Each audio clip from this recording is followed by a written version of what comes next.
Greetings, fellow DGens. It's that magical time again. Time for a new Civ. Is Civ 7 a worthy successor?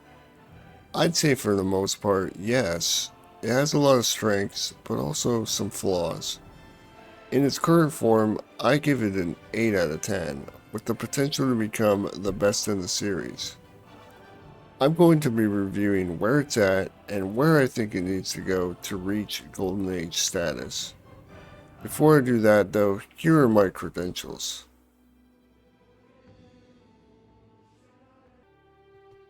One of the first things you'll encounter are independent powers, which are like a mix of barbarians and city-states. They may be hostile or friendly towards you, which seems to be random as far as I can tell. You'll have a choice of whether you'd like to eliminate these people for some instant spoils, or invest influence into them to yield longer-term rewards. By spending influence, you can become their suzerain, which gives a bonus for the age that you're in. You'll also be able to use influence to buy military units to help the city-state protect itself, recruit military units for yourself, help grow the city, and eventually incorporate it into your own empire if you wish. This is a much more streamlined and interactive process than Civ 6. In Civ 6, barbarians are basically auto-destroyed when you find them, but here you will decide whether you prefer the short-term benefit of destroying the independents or the long-term investment that will take some time to pay off. Also in Civ 6, we would acquire envoys, a specific resource used only for city-states. In Civ 7, you use influence, which is a much more dynamic resource that can be used for a variety of diplomatic purposes, allowing for more thoughtful gameplay. Civ has always had ages, but the way they're done in this version may be the most controversial gameplay change that there is. There are 3 ages: Antiquity, Exploration, and Modern. There is a progress bar for each age, shared by all the leaders, and each age takes a base number of turns determined in the settings. This base number is the maximum time it will take, but it can be reduced in a variety of ways, primarily by completing legacy paths, which I'll talk more about later. In the last part of an age, crises will occur and will present a challenge to handle as the age ends. Once the age finishes, there's a kind of soft reset where the tech and civics trees start over, all military units are equalized in power, and previous buildings become mostly obsolete. In between ages, you'll be changing civilizations, which I find to be interesting. In previous civs, you would choose your civ at the very beginning, and sometimes they would have special units like a nuclear submarine. So you'd play 200 turns of a game, and at the very end get your upgraded nuclear sub and get it for 5 turns, and the game's over, which is not very good design. In this, you'll choose a civ, and you'll get bonuses that are relevant to that age. You'll never be waiting for your bonus. This soft reset in between also serves as a kind of end of the round bell, serving as a natural point to take a break, which personally I like the practicality of this. Legacy paths are a new concept built on top of the Ages system, which I'd say basically gives the game certain playstyles. There are 4 different legacy paths: cultural, military, science, and economic, each with their own different tasks to complete for each age. For example, in the Antiquity age, cultural legacy points are earned by building wonders. For military, it is founding and capturing settlements. For science, it is acquiring codices, which are similar to relics in Civ 6. And for economic, it is getting access to trade resources. Each legacy path has 3 milestone points, which gives you rewards for the next age. The final milestone can be redeemed for a golden age of that legacy. Earning legacy points also helps contribute to the win condition of that legacy in the modern age, so it would be wise to go for multiple legacies to open up opportunities for the late game W. One of the areas I'm most looking forward to exploring are the win conditions. In previous civs, I felt that the really only viable method of winning is through military domination, and any other win condition is mostly just a bonus flex. With settlement size as a limiter, it seems all of the win conditions may be viable, but I haven't tested them all yet. Aside from military, it does seem like they could use a little more interactivity with other civs to complete them. I'd say this is especially true for the science victory, which mostly just requires getting a high-tech output, then building a few buildings and projects. There is no real friction here with other leaders. It is just a turtle and tech type victory, which I think is not ideal. That being said, having multiple viable victory paths is a good base that I hope to see them develop more. Towns are a new concept in Civ 7 compared to what we usually expect in Civ city building, which is called a city in this version. In towns, only gold can be used to purchase buildings, and excess production is converted to gold. Towns can either grow 50% faster or have specializations, which can be used to increase their effectiveness in producing particular resources. If a specialization is chosen, all of that town's excess food will be sent to the closest connected city, boosting its growth. Towns are limited to having only a few basic buildings and cannot really build higher tech buildings of the age that you're in. Towns can eventually be converted to cities with gold.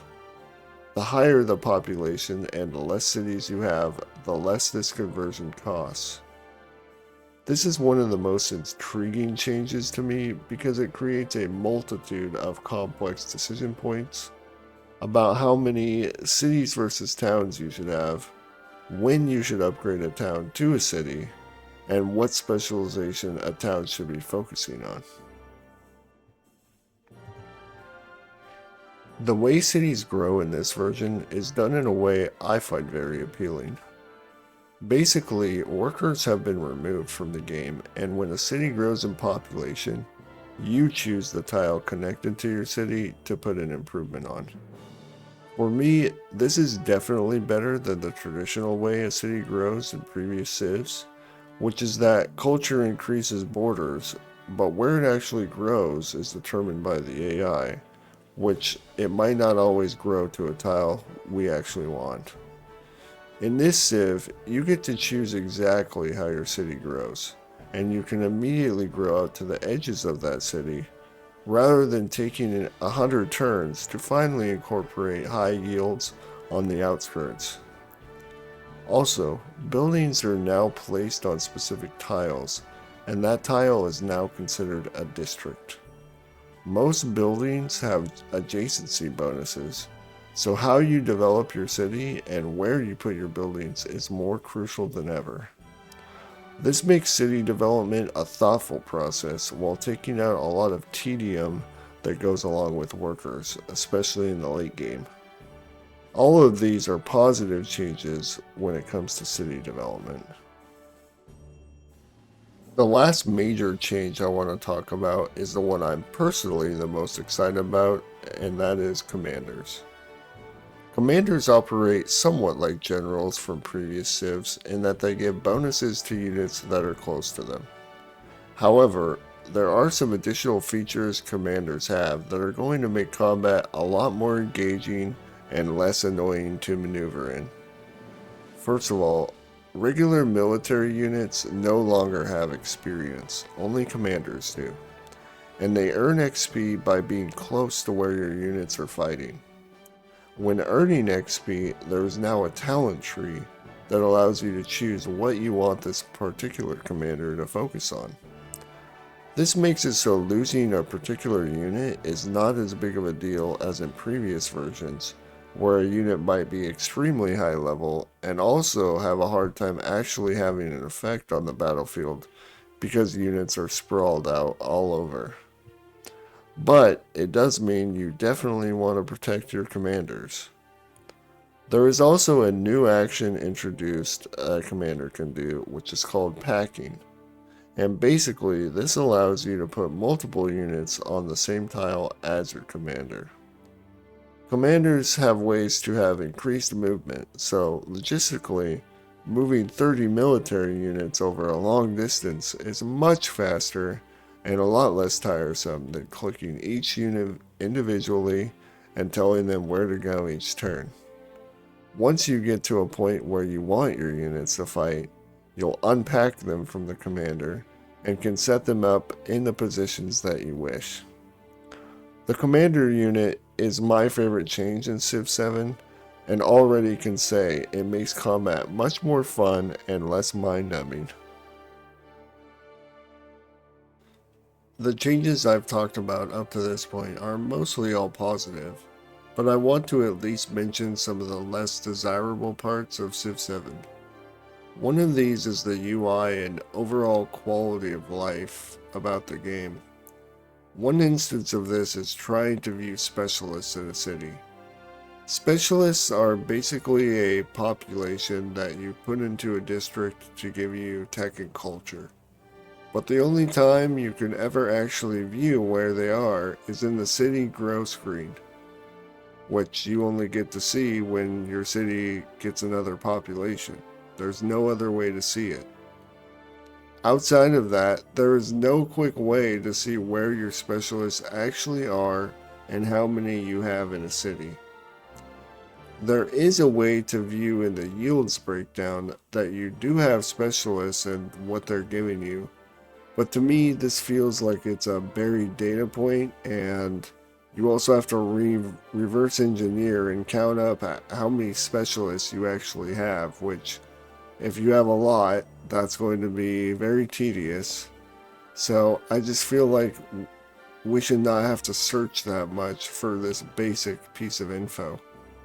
There are many instances like this where I'm left wanting to know more about what's actually happening with my Civ, which leads me into my next point about overall experience. Because there are many social policies that are dependent on the number of specialists you have, or metrics that you might not know off the top of your head. But if you have no real idea what that value is, how can you really determine the value of this policy? What I would really love to see is that every tech, civic, policy, and wonder show what the actual output is if you build it or choose it, so that I can decide which output is the most useful to me at that time. If I have a policy that says I get 2 tech per specialist, and I have 10 specialists, the policy should say that it will give me 20 tech total. This is already basically done for buildings, which lists their maximum output if you build them, and I find this incredibly useful. I really would just like to see this extended to all parts of the game where an output needs to be calculated, so that I'm making decisions about what I actually value more at the time, and not spending my time trying to actually figure out what the value of this particular choice is. The other reason I lowered the rating for this version a little bit is because I think it has some balance issues. Ideally, when given a choice, I would want to consider every choice and determine which helps me most to achieve my current goals. However, I think often some choices are just clearly not good, and I'd almost never take them except as a way to make my life harder.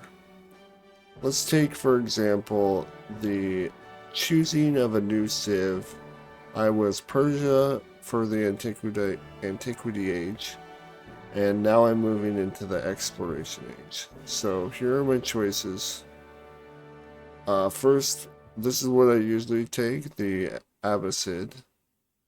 They have basically a defensive cavalry unit that gets extra combat strength for being in urban population. You get a great person, which can make... These are generally good. I've tried them out. You can train multiple of them, and they're pretty good each time. You get a unique quarter, which gives you +1 science to all specialists, which is quite good. You have a good building that you get. It gives a lot of adjacency. Another good buildings, tech and culture. So, Abbasid, great. Really liking Abbasid. Let's look at Mongolia. They're expansionist and militaristic. They have a ranged unit that's basically a cavalry. It has extra movement, and it heals when killing a unit. That's pretty cool. It has a commander which adds flanking bonuses to cavalry, so it goes with your awesome Keshigs. So, seems pretty good. You also get a unique improvement, which gives +5 gold, which is okay. It also restores movement to any Mongol unit at its location. But you're going to be building this in your own territory. So, I feel like it's kind of not much of a synergy, because you're going to be out wanting to expand and be militaristic. So getting extra movement on units at your own base doesn't really go with the spirit of that. But overall, I think based on this, it still seems choosable. Abbasid seems probably better overall, but this seems like it has a purpose. Let's look at Inca. They have a ranged unit that has +1 movement and ignores movement penalties from rough terrain. And so basically they're good fighters in rough terrain. Pretty cool. You get a scout with +1 movement and increased sight. Well, most of the map has been scouted except for the second continent that you explored in the exploration. But you don't get to do that until you actually do the researches to get into the deep ocean. So basically this unit is pretty useless until you actually can go on to the other side. But even then, it's just +1 movement on a scout. How much does that matter for a second age? I'm struggling. You might get a couple extra ruins bonuses than other people. Is that worth it? You also have a unique improvement for +6 food, which seems okay. But I actually think food is, in this version, is a little underwhelming. Especially as the game goes on. In the exploration age, you're going to get buildings that give you this kind of food added when you build them, if you want. So +6 food unique improvement seems a bit overkill. So basically it has one pretty cool ranged unit and 2 things that I feel like are really not that good and almost don't belong in the age. This would be a This would be an awesome Civ in the Antiquity Age. But in the Expansion Age, or Exploration Age, I'm questioning its usefulness. Another glaring example of this is in comparing social policies. This particular policy is a Exploration Age policy, so the second age. All buildings receive +1 tech adjacency with the City Hall and Palace. I probably have about 10 cities at the moment because it is late modern age, and there's probably on average about 3 buildings around the City Hall and Palace. I'm just trying to guess. I don't actually know the number. So this is probably, let's say conservatively, about 20 science. Saying there's 2 buildings on each of these, which is low, I would say. A low estimate. Compare that to this policy, demagogy. Gain happiness on the palace equal to your cultural attribute. The most cultural attributes that you could really have is 10. I mean, you can put basically as many attributes into a tree as you want, but let's just say you have 10, and I think that's being generous if you're going pure culture. Let's just say you got 15. That would be gain 15 happiness on the palace. This is a late modern social policy.